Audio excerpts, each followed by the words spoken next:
It's Tuesday, September 30th, 2025, and time for World Politics. We'll see if it's a full 30-minute edition or the hour-long version, but a judge has found Trump administration unconstitutionally targeted pro-Palestinian students. And Trump calls for using U.S. cities as training grounds for military in an unusual speech to generals. So that's something that is being reported on the political landscape and all along those lines. And Trump says there are two N words and you can't use either of them. So that is something that Trump is being reported to say as well. And we're going to find out what these two N words are that you can't say. I know that there are certain N words that folks are not supposed to be using in terms of race and all along those lines. But President Donald Trump has said he moved a submarine or two to the coast of Russia, but said the word nuclear can never be said. I call it the N word. There are two N words and you can't use either of them, Trump said in an address to military leaders on Tuesday. The comment seemingly made by the president in jest was met with silence from the military leaders called together at Quantico by Secretary of Defense Pete Hedges. Trump has referred to nuclear as the N word in other public addresses in recent months and years. In 2023, he made a similar comment, appearing to associate taboo around nuclear weapons with the N word when speaking in West Palm Beach, Florida, in which he also referred to the Russia Ukraine war. Trump was speaking to military leaders in Virginia on Tuesday. They had gathered from all over the world to hear from Secretary of Defense Pete Chessus, a summon which caused confusion among military personnel and commentators alike, with no official agenda made public ahead of time. Hedges told senior military leaders that Trump had their back as he introduced the president, who was met with near silence from the hundreds of gathered personnel. I've never walked into a room so silent before, Trump said, telling the audience they could applaud if they wanted to. After commending leaders for their work, the president spoke of changes being made at the Pentagon, including the decision to rename the Department of Defense to the Department of War. Trump has said he wanted to end wars around the world, adding that he believed he had settled the conflict between Israel and Hamas in the Middle East with a potential agreement announced at the White House on Monday. As part of the message on making the United States military more powerful, Trump said he had upgraded the country's nuclear weapons, which he said he had hoped he would never have to use. He added the U.S. was 20 years ahead of Russia when it comes to nuclear capabilities. Trump referred to his disagreement with top Kremlin official Dmitry Medvedev, who had somewhat taunted the U.S. president over his changing views on the Russia-Ukraine war for several weeks beginning in June. Did I hear former President Medvedev from Russia casually throwing around the N word nuclear and saying that he and other countries would supply nuclear warheads to Iran? Trump posted on Truth Social on June 23rd. Did he really just say that, or is that just a figment of my imagination? If he did say that, and if confirmed, please let me know immediately. The N word should not be treated so casually. Trump then ordered two nuclear submarines to be moved in August in case Russia made any moves he disagreed with as the pairs continued their back and forth. On Tuesday, the president said he could not let people throw around that word, repeating that he felt the U.S. had better nuclear technology than any other country. The address came as it was reported that across the Atlantic Ocean, the U.S. had deployed military aircraft to monitor potential submarine activity from Russia near Norway as tensions continue between Russia and NATO countries. And NATO said in a statement on September 23rd, Russia should be in no doubt NATO and the allies will employ, in accordance with international law, all necessary military and non military tools to defend ourselves and deter all threats from all directions. We will continue to respond in the manner, timing, and domain of our choosing. Our commitment to Article 5 is ironclad. And Russian Foreign Minister Sergei Lavrov told the United Nations General Assembly on September 27th, any aggression against my country will be met with a decisive response. There should be no doubt among those in NATO and the EU who are telling their voters that war with Russia is inevitable. Efforts to bring an end to the Russia Ukraine war have stalled, but Trump is likely to continue working on a solution, having promised to end that conflict on his return to office. So we'll see how this all goes. Like I said, he has apparently worked out a deal between Hamas and Israel. So we'll see what all this makes out and how this all plays out and all along those lines. So that's something that was going on in terms of Trump and the N word and all in that kind of way. let's see what I find out about the Trump administration and how it unconstitutionally targeted pro-Palestinian students and all along those lines. So, a federal judge in Massachusetts ruled Tuesday that Homeland Security Secretary Kristi Noem and Secretary of State Marco Rubio violated the First Amendment by targeting pro Palestinian students for deportation in order to strike fear into international students and curb lawful speech. In a 161-page decision, U.S. District Judge William Young delivered a blistering assessment of the Trump administration's effort to pursue international students who express pro-Palestinian views on college campuses, which he said was constitutionally protected speech. So that is something that the judge put in that particular case. And let's see what else we've got going on in that point. The judge appointed by former President Ronald Reagan was unsparing, not only in his views of Noem and Rubio's action, but also of President Trump, who he said approves of truly scandalous and unconstitutional suppression of free speech on the part of two senior administration officials.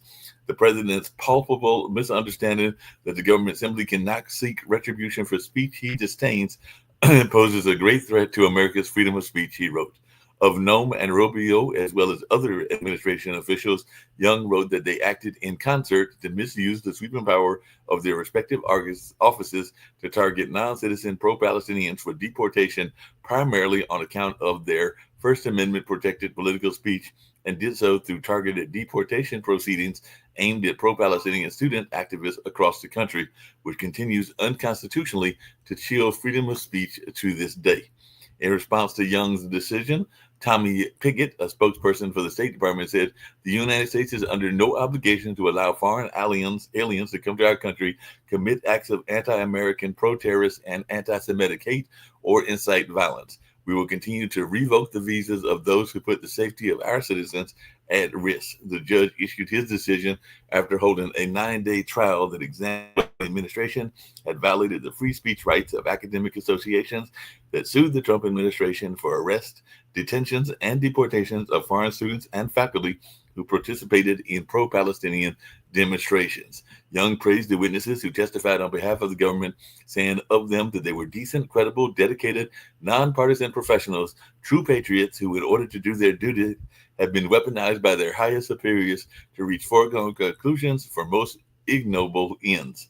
But he accused Rubio and Noem of acting with invidious intent to target a few for speaking out and then using the full rigor of the Immigration and Nationality Act in ways it had never been used before, to have them publicly deported with the goal of tamping down pro-Palestinian student protests and terrorizing similarly situated non-citizens and other pro-Palestinians into silence because their views were unwelcome. Young further chastised the Trump administration for deploying mass agents to detain students like Tufts University doctoral student and Turkish native Romiski Ozturk, who was taken into custody by mass plainclothes immigration authorities in March and spent more than a month and a half in federal immigration custody before lawyers secured her release from detention. This court has listened carefully to the reasons given by Ozturk's captors for masking up and has heard the same reasons advanced by the defendant, Todd Lyons, acting director of ICE. It rejects this testimony as disingenuous, squalid, and dishonorable. ICE goes mass for a single reason: to terrorize the Americans into quiescence. Young wrote, to us, mass are associated with cowardly desperados and the despised Ku Klux Klan. In our history, we have never tolerated an armed mass secret police.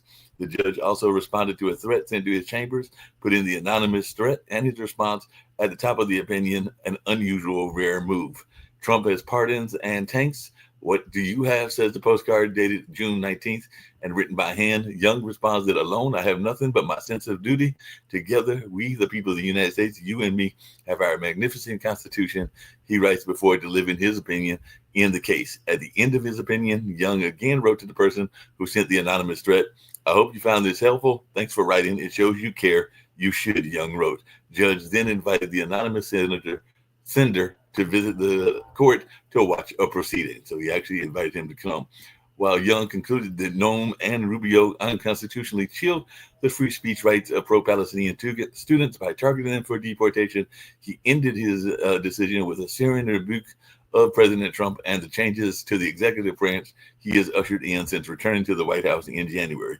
Noem has not yet responded to a request for comment, and Rubio has also not yet responded to a request for comment. Young accused the president of hollow bragging and said he ignores everything from the Constitution to civil laws to regulations, only to continue bullying on. So it doesn't sound like he's a big fan of President Trump. Given that Mr. Trump is immune from prosecution, the judge said the president is prepared to deploy all the resources of the nation against obstruction. Behold President Trump's successes in limiting free speech. Law firms cower. Institutional leaders in higher education meekly appease the president. Media outlets from huge conglomerates to small niche magazines mind the bottom line rather than the ethics of journalism, Young wrote. In July, Paramount, the parent company of CBS News, settled a lawsuit brought by Mr. Trump over a 60-minute interview with Kamala Harris for $16 million. The judge said Mr. Trump meets dissent from his order in those other two branches by demonizing and disparaging the speakers, sometimes descending to personal vitriol, calling those he dislikes traitors. But Young praised the judiciary for rebuffing the Trump administration in its efforts to infringe on the First Amendment rights of those he dislikes, from law firms who challenged executive orders targeting them to universities like Harvard that have been punished by the administration to news outlets like the Associated Press. So that is definitely something that folks are talking about in that sense and along those lines. He said, I fear President Trump believes the American people are so divided that today they will not stand up, fight for, and defend our most precious constitutional values so long as they are lulled into thinking their own personal interests are not affected, Young writes in closing. Is he correct? Young was appointed by Reagan to the federal bench in 1985 and called the case involving the administration's effort to punish pro-Palestinian activists, perhaps the most important to fall within the jurisdiction of the district court in Massachusetts. So definitely that's folks that folks are talking about as well. And U.S. President Donald Trump once again shared his thoughts on the appearance of Navy vessels. He told in generals and admirals how he feels about ugly warships. Trump has repeatedly fixated on the aesthetics of Navy vessels across both his administrations. So U.S. President Donald Trump went off Tuesday on the aesthetics of U.S. naval warships, talking to a crowd of hundreds of generals and admirals about an unspecified sail-sea design that he thinks is ugly. The president has a long history of criticizing the appearance of American warships. He's compared them to rival navies, commented on the designs and technologies involved, and also bothered senior officials about things like rust. During Tuesday's summit of American military leaders at Marine Corps Base Quantico in Virginia, Trump said that he's not a fan of some of the Navy ships. The focus of the decision got a little less clear from there. They say, oh, it's stealth. I said, that's not stealth. An ugly ship is not necessary in order to say you're stealth. Trump also called himself a very aesthetic person. The president didn't specify which vessels he was speaking about. The Navy does have stealth warships, though, specifically the Zumwalt-class destroyers. The ship's tumble-harm hull design is intended to reduce the ship's radar cross-section, making it harder for adversaries to detect. The Sea Service has also explored stealthy designs. Trump has made many comments about the look and functions of Navy vessels in the past, and many complaints made during his first administration have continued into his second. Mark Esper, Trump's former defense secretary during the first administration, documented several such instances in his memoirs, including Trump complaining on multiple occasions that Navy ships look ugly, especially compared to Russian or Italian counterparts, which the president reportedly said looked nicer, sleeker, like a real ship. Esper recalled telling the president that U.S. warships are built to fight and win, not win beauty contests. We prize function over form, but that didn't satisfy Trump. At the end of his first term, Trump jokingly took credit for the aesthetic design of the Navy's new frigate. That's a terrible looking ship. Let's make it beautiful. It'll cost you the same and maybe less, he recalled himself saying. Trump said his feedback ultimately led to the design changing, making what he called like a yacht with missiles on it. And across both his term, Trump has raised several complaints about the USS Gerald R. Ford class aircraft carriers. Per Esper's book, Trump repeatedly called the first-in-class Ford overpriced and broken, focusing on its electronic magnetic catapults and elevators for aircraft. He also said that the carrier island looked really bad. It's stupid, pitching that the command center be moved toward the middle of the warship. As Esper wrote for Trump, the most important things always seem to be about the image and the look. Weeks into his second term in February of 2025, the president again criticized the Ford, noting its severe cost overruns and problems with the catapults and elevators. That was less appearance and more technology. Trump has expressed skepticism with some of the newer systems on the ship, but looks have still come up. His Navy Secretary, John Phelan, said during his confirmation hearing that same month that Trump regularly texted him about the look of the Navy warships. I jokingly say that President Trump has texted me numerous times very late at night, sometimes after 1 a.m, he told lawmakers, adding that the texts are about rusty ships or ships in the yard, asking me, what am I doing about it? Trump's speech at Tuesday's unusual military summit trailed into a variety of different topics and rehashed previous talking points on ships. The president brought up budgeting for more Navy ships because the U.S. basically doesn't build ships anymore. Fixing problems with U.S. shipbuilding, including major delays for top Navy programs and cost overruns, has been a priority for the second Trump administration and military officials. But questions remain on plans to realistically realize common talking points and revitalize the industry and work with U.S. allies and partners to counter China, which continues to dominate shipbuilding. So China is doing a good job of shipbuilding and all along those lines and in that space. So that's some of the things going on in world politics. I'll still see any of the gang join us. I might put on some PSAs and all along those lines and see if any of us get joined in a matter of a minute or so. But it's always good to have our world politics, even if it's the short version, and all in that space. I did see that Mr. Patel had some things to say about a folk hero, that being Tupac Shakur's mother and everything like that. So I was going to bring that up, that she just recently passed and everything, Assata Shakur, and see what folks have to say about that. If folks are listening and they've got comments on these particular remarks, I'd love to hear their thoughts about these stories as well, because I did see on social media that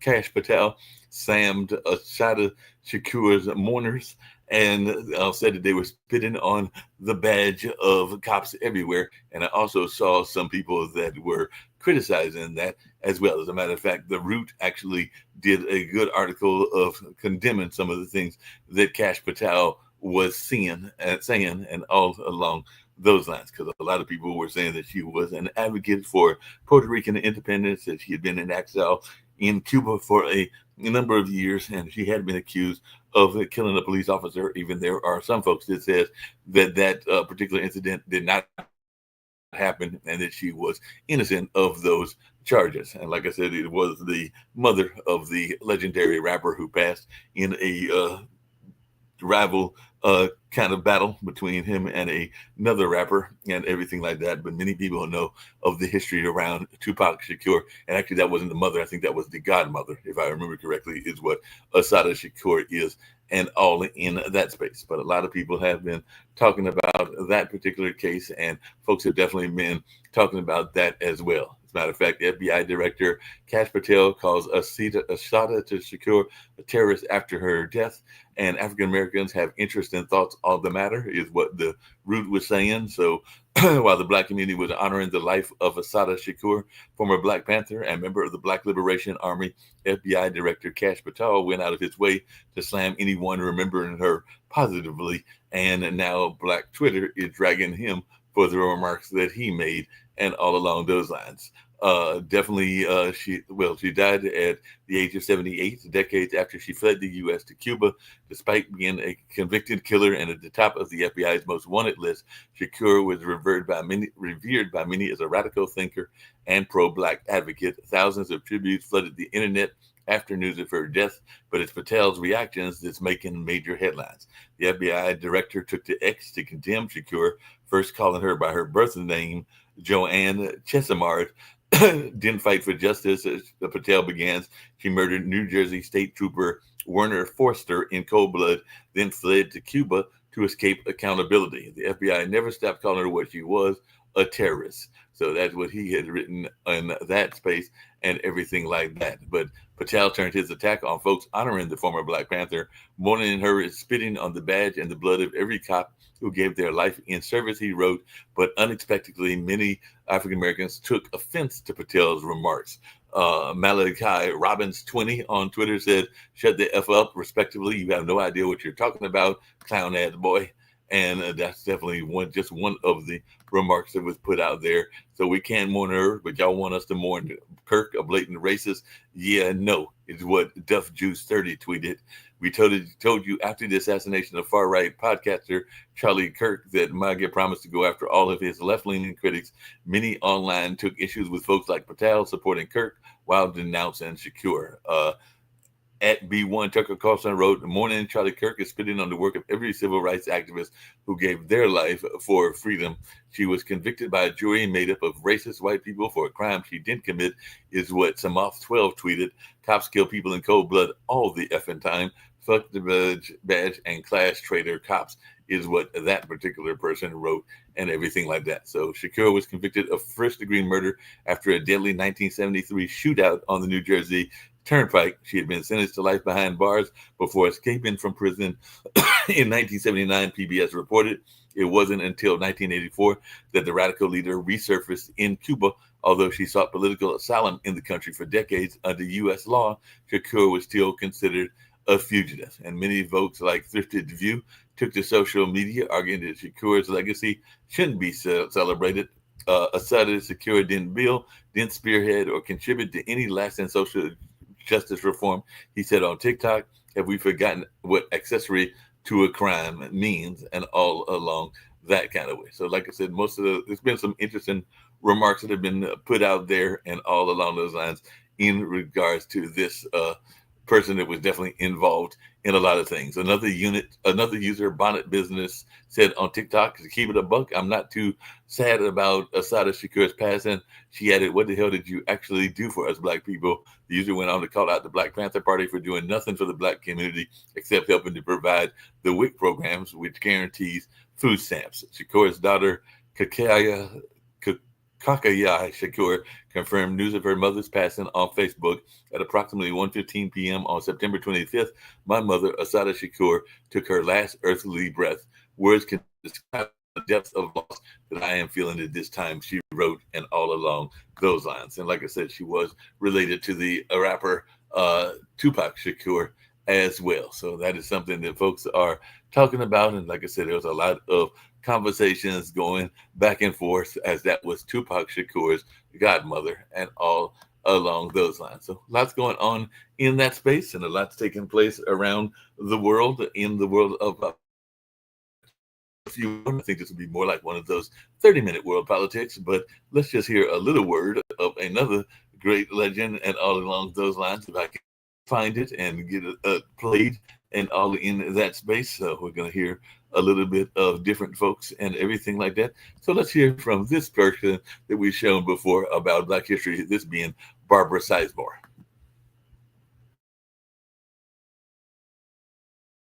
And there are just some things that are not comfortable for white people.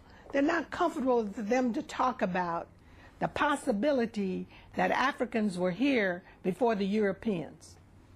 So what do you do with the heads in Mexico that you find at San Lorenzo, at Tres Zapotes? What do you do with those? All right?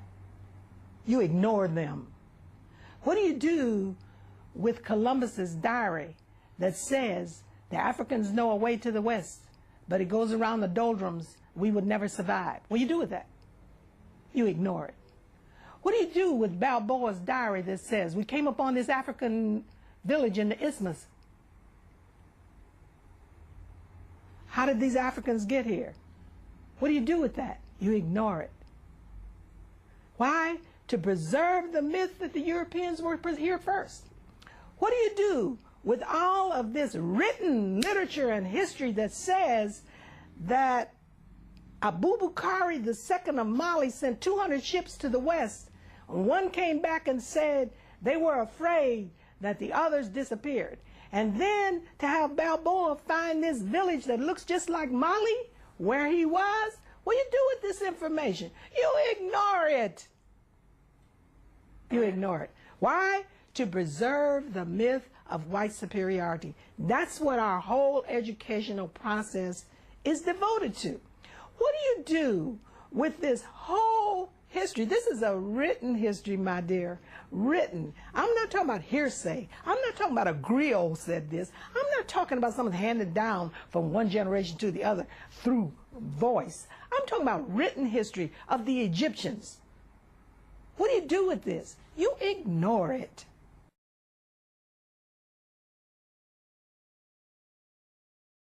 Over 2 in 5 drug abusers were found to have first started their habit before they turned 18, and that's according to a survey conducted by the Institute of Mental Health, the first of its kind.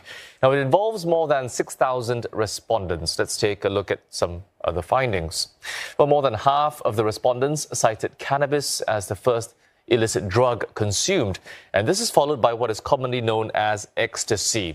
There was also a small number of people who took methamphetamines and heroin. The most frequently taken drug is cannabis. This is followed by ecstasy and methamphetamine, which we told you about earlier. That was taken by close to 20% of respondents. Around 1 in 10 cited heroin as their drug of choice. We are very concerned that drug abuse starts at such a young age and at home, where young people should have parental supervision and be safe. Given the long-term impact of drug abuse, we need to do more to address this. We have increased efforts to educate the public, especially youth, on the harms of drugs and counter misinformation and proliferation of liberal drug views on foreign media and social media. Now, we spoke to a former drug abuser. Let's hear what he says. A snip here and a cut there. 34-year-old Jabez Toh is hard at work editing promotional videos, but his life today is very different from his youth. I remember when at the age of 15, I met with a bunch of friends, which is part of a secret society. One day, I was introduced by a friend to taste some drugs. So out of curiosity, I took the drugs and tasted it. And soon Jabez was craving his next hit and was willing to do anything to get it. At the age of 16, I get caught of drug trafficking, which I don't even know the consequences at all.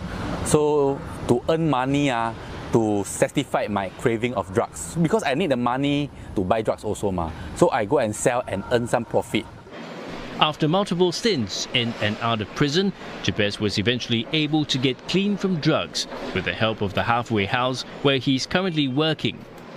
To help more youths whose stories are similar to Jabez's, efforts will be reinforced. At an annual Central Narcotics Bureau work plan seminar, preventive education, especially for young people, came under the spotlight.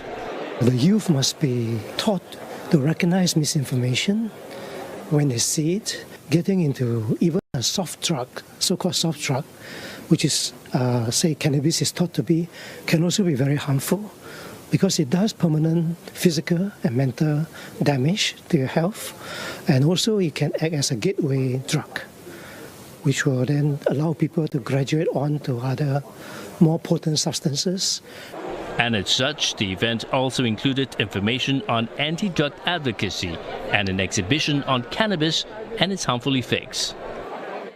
Well, like Mr. Toh, of those who had taken drugs, around a fifth of them cited curiosity as a top reason. Others believed taking drugs might help them with problems they faced. Just over 10% took drugs under the influence of friends. But most surveys still found illicit drugs to be very harmful when consumed, especially compared with smoking or alcohol use. That's regardless of how often a drug is taken or the type of drug consumed. Now we're back with a couple of more political news items, and then we'll be ready to get out of here in about 5 or 10 minutes or something like that. But Qatar, Egypt, and Turkey urge Hamas to accept Trump's Gaza peace plan. That was actually reported a couple of hours ago, and all along those lines, so with new U.S. proposal to end Gaza war, a rare moment of triumph for Netanyahu. And definitely even yesterday, Trump was saying a Gaza ceasefire is closer than ever, and it definitely looks like some of the countries from that region are encouraging that to happen. And South African ambassador was found in France. The South African ambassador to France was found dead in Paris and apparently left a suicide note. So Nathi Mathawa, South Africa's top diplomat in France, was found dead near a Paris hotel and all along those lines. And Italy's Navy is equipped the Gaza flotilla as risk of Israeli attack looms. So nearing Gaza, the peace flotilla rocks Italy, throwing government into all kinds of political situations and all along those lines. So Israel and Gaza aid flotilla are bracing for a confrontation at the sea and everything like that. And Italy and Spain have sent Navy ships to protect the Gaza flotilla after those drone attacks. And that was sent, or those Navy ships were sent several days ago, like about 5 days ago, and all in that space. So definitely that is something that is in the political landscape as well. The UN Security Council approves bigger force in Haiti to tackle the gangs there. So the UN Security Council approves a new gang suppression force for Haiti. And that was approved earlier today as they approved the largest security force to fight those gangs in Haiti. And we'll see how this works as they are being given new power to detain gang members. And Tony Blair should be on trial for war crimes, not running Gaza, is what Zetio is saying. So fatal flaws, analysts cast doubt on Tony Blair's plan for a future of Gaza. Trump trusts Blair, others don't, and even some folks in the BBC are asking, could he govern Gaza and all in that space? So we'll see how this all goes out and what folks have to say about that situation and all in the ways that goes. FBI boss Kash Patel, and I mentioned him with the Assata Shakur story, gave New Zealand officials inoperable but illegal 3D printed guns. So it definitely looks like Kash Patel's gift to New Zealand had been destroyed because the FBI director gifted New Zealand police and intelligence chiefs 3D printed guns, and we'll see how that goes in terms of helping them with their whole law enforcement and everything like that. As I reported this morning, Madagascar president fires the government following days of deadly Gen Z protests. So Madagascar imposes curfew after violent protests against water and power cuts and all along those lines. So that is definitely something else being reported in the news and that folks are talking about in that sense. Trump warns Democrats of irreversible actions in government shutdown, and unions have filed a suit over Trump's illegal plan to fire many federal workers in a shutdown. So it looks like the government is barreling down towards the shutdown as Trump and the Democrats are trading blame. So we'll see who actually gets the blame from the American people and all along those lines. So definitely that is something that people are paying attention to. And Trump announces Trump RX website for pharmaceutical drugs after a Pfizer deal. So Pfizer's drug price cuts yield 3-year Trump tariff reprieve. And Pfizer does a deal with Trump on prescription drug prices. And it's something you can order. It's got the Trump RX website. So I guess you can directly order your medicine from him as well. But we'll see how this all plays out. And Kotex and Trump have text messages exchanged over Trump troop deployment to Portland.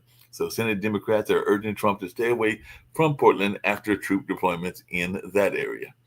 And an armed agent in an unmarked van targets South Shore apartment building and all like that. So ICE in Chicago, what to do if ICE stops you and what the law says about ICE agency randomly stopping people to question them. Trump administration will deploy 100 National Guard troops to Illinois.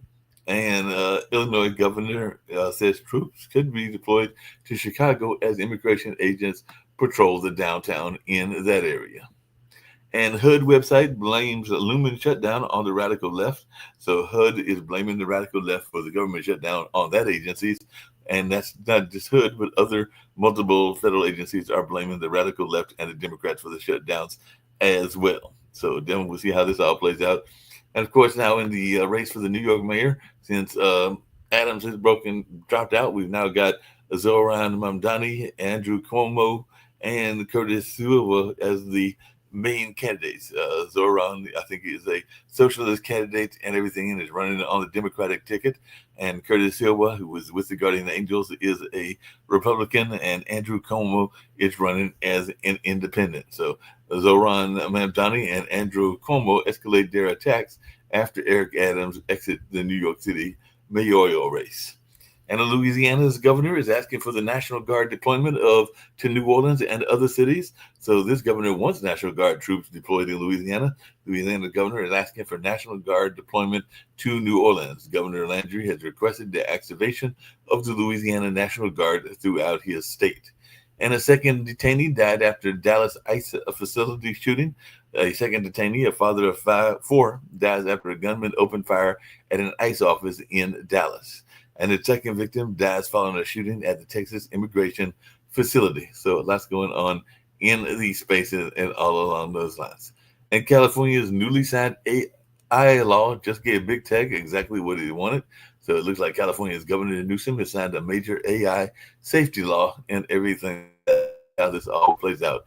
And folks are asking why ACA tax credits for 22 million Americans are at the center of the government shutdown drama and everything like that. So even though NBC, they're saying what Obamacare funding is a sticking point in the fight to avoid a government shutdown, and the tax credits are a sticking point in shutdown negotiations as well. And Florida officially hands over land for the Trump Library. So Florida's handed over some prime Miami property for a Trump Library. So he'll have that a new ballroom, and eventually, after he gets out of office, he'll have a library. So Florida's $67 million gift to the Trump Library, and even the Miami Herald is asking, were taxpayers consulted? Of course not. So we'll see what happens if he gets this money in this library, and what folks think about the library and what kind of things he'll have in the library. And Venezuela's Maduro says he's ready to declare a state of emergency with all the action from the U.S. military. So top Trump aides push for ousting Maduro, Venezuela's leader, and with drug boat strikes, Trump leans into war on terror tactic against the cartels. Trump said he will look at going after the cartels in Venezuela by hand. And on that note, we're going to get out of here and definitely wrap this one up. We do have the St. C Academy show coming up very shortly and everything like that. So we'll see what's going on in that space and all along those lines. But definitely, this has been a abbreviated version of the world politics and everything like that. So definitely glad to be here with y'all. Glad to be able to report these different news stories. And of course, we'll be back with World Edition tomorrow morning, Wednesday morning. And of course, we've got another online dinner party on Wednesday afternoon. And I think we've got a couple of guests, including a couple of authors as well. So we'll see how this all plays out. By the way, Alaska's U.S. Senator plans to support the House funding resolution as shutdown deadline nears. And even in Axios, they're saying an open mutiny. Democrats fiercely reject proposed Senate shutdown fix. So there's a lot of folks that are resisting different things to go on. So we'll see what goes on in that space. But it does look like there's still this talk of a government shutdown, and this Alaska U.S. Senator plans to support what's going on in that space. So definitely lots going on in the world of politics and all along those lines. So can't wait to get out of here. Like I said, this will be one of our abbreviated versions. And at 6 o'clock, we'll have not world politics, but we'll have a story coming at us from none other than St. C Academy. And at 8 o'clock, we'll have the Urban Sentinel. Right now, let's get on out of here and hope everybody's having a great evening. I know it's been raining here for the last 2 days here in Durham, North Carolina, but hope everybody is doing well, and we're getting ready to get on out of here. Hope that y'all have a good one, and I'll catch y'all on the flip side in the next World Politics on Thursday. Right now, let's get on out of here and see some of the other shows here on Pod TV. As a matter of fact, I'll hit the bookstore, and then we'll get out of here after that.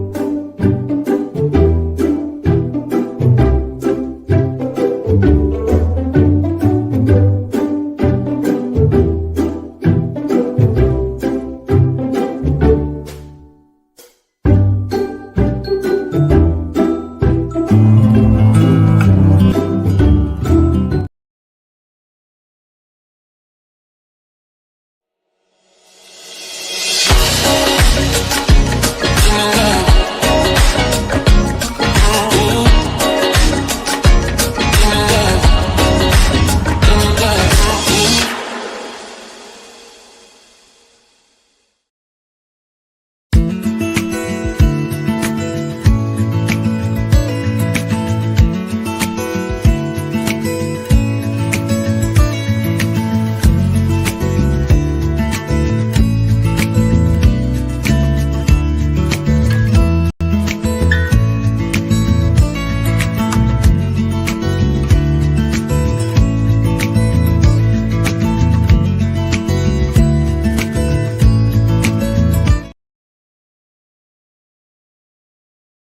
Bye.